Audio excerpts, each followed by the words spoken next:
One thing we've learned about President Donald Trump's tariff diplomacy is that he's very serious, and he is not bluffing. He did offer Mexico President Sheinbaum a 30-day pause in the 25% tariff.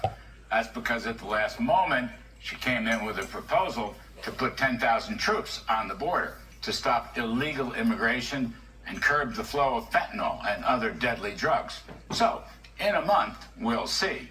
But let me assure you, Mr. Trump was ready to pull the trigger. And I agree with his use of tariffs to protect both national and economic security. Now, here's a related thought. Mr. Trump's aggressive use of tariffs should bring the Republican Congress great incentive to get the tax cuts passed now, right away.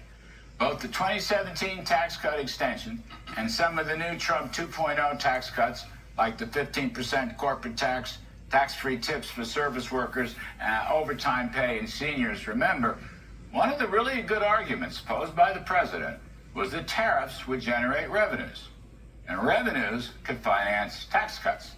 The 10% universal baseline that I strongly favor would, of course, allow Mr. Trump to seek reciprocity in bilateral negotiations. But it could also provide something like $500 billion, give or take, to finance domestic tax cuts right here at home.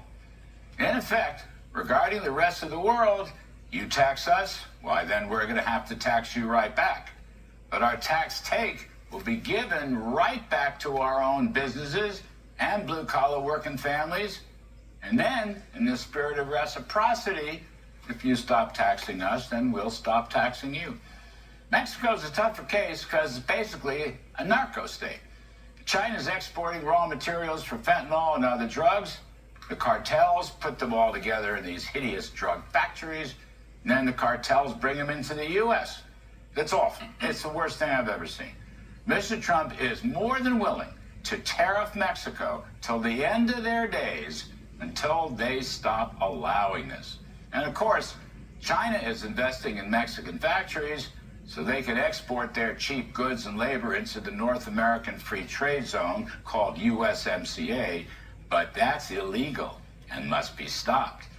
So who can tell if the tariff truce between Mr. Trump and Ms. Sheinbaum will continue longer than a month? So once again, my simple message to Republican